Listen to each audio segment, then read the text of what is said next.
What's up, everyone? Ryan with Best Bets with Ryan here. We're going to be talking a little bit about the NFL preseason game. We opened up with the Hall of Fame game, Jags versus the Raiders. Super excited for NFL to be back. So we don't like to bet a lot of the games pregame.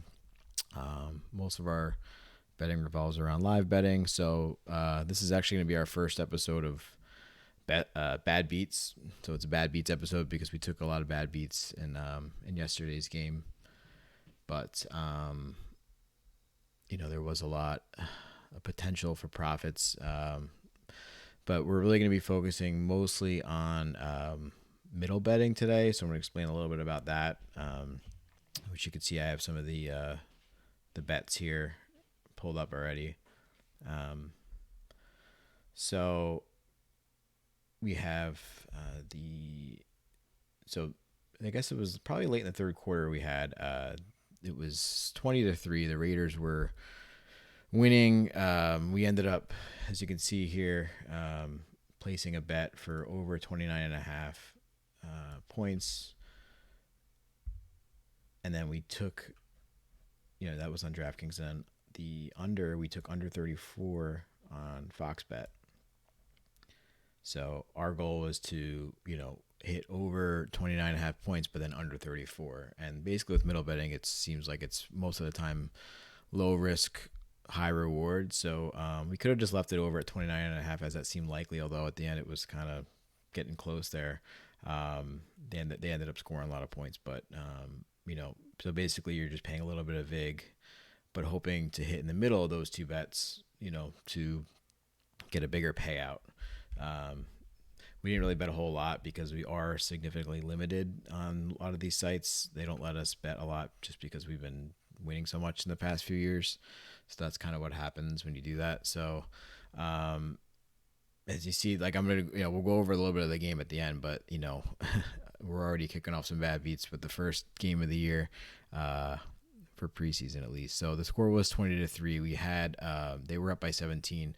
One of the other bets we did take was we had the Raiders, minus 17. So, needing to win by at least 17. So we took the Raiders minus 17, and then we took the Jags plus 19.5. So we wanted the Raiders to win between 17 and 19.5 to hit that middle bet. So over, 17, but then under covering the 19.5 by the Jaguars. So that seems a little confusing, but, and you ask like, why would we do that? But, 17 was a key number at that point. It's not the best of middle bets we had, but it was a key number, 17, because the score, they were already up by 17 at the time we took the bet. And, it ended up not working out. But again, it was small risk, big rewards for something like that. And we did it. We took it a couple times, and there was a good chance that they would have had that. I think we had minus 17, and then for the Raiders, and then plus 17.5 for the Jaguars. And if you can find plus money on these bets as well, that's also a good way to do it. Sometimes you're going to pay a little bit of vig, but usually in the long run, it's worth it if you can find good key numbers, right? Not like 18.5 and then plus 19.5 if they're up by 17, because it's unlikely that they're going to win by between 18 and 19. So,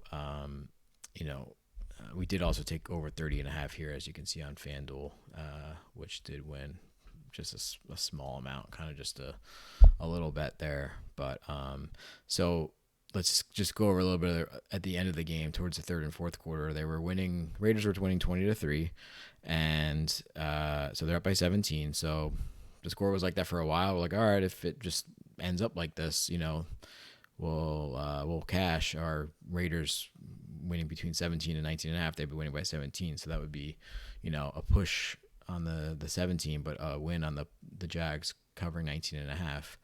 And it looks like the Jaguars, were just going for it. They weren't trying to kick field goals, so it was looking pretty well.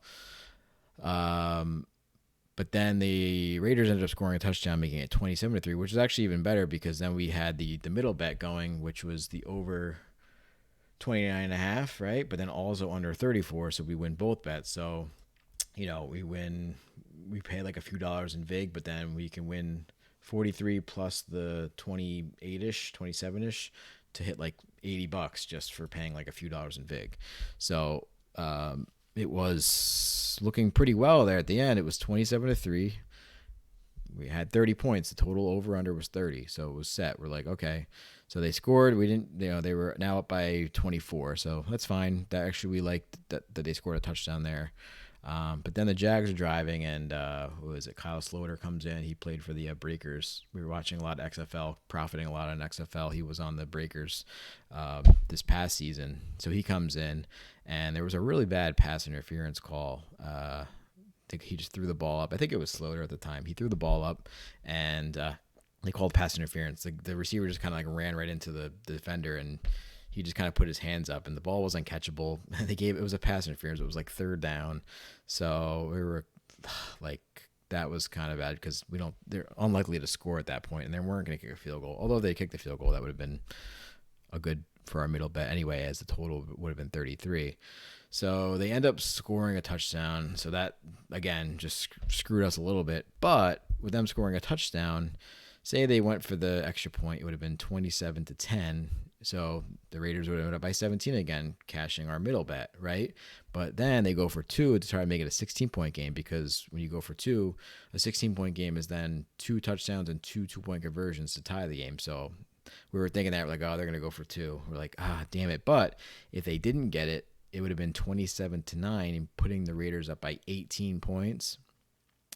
And remember, we had the Raiders covering 17, but then the Jags covering 19.5. So 18 would have been right in between there. Very luckily, that doesn't always happen. And that would have actually cashed both those, that middle bet, cashing both the Raiders minus 17, but the Jags plus 19.5 for a good chunk of money there. But they ended up getting the 2-point conversion. So they ended up, the Raiders ended up winning by 16 points, which ended up ruining all of our middle bets. We had a chance to win a good chunk in either of those situations. That was like the worst possible outcome to play out. So it was ended up 27-11. So the over went over the 34, missing our middle bet, and then the Raiders didn't win by at least 17. And the Jags ended up not covering the 19.5, but the Raiders needed to cover 17. So anyway, that was kind of like just the recap of the preseason. Already, a little aggravating on first, but we're happy for NFL to be back, and we're looking forward to some more opportunities to betting and cashing. We've done well the last few years in NFL. NFL is like our bread and butter, our best sport that we like to bet. So if you have any questions or tips, strategies, anything else like that, there's a lot more to kind of the system that I use to profit. Just message me. You can message me on here. Get me at Twitter, acpoker0271. Best Bets with Ryan on YouTube. Best Bets with Ryan on TikTok. And that's it. We'll get into more videos later. Have a good day.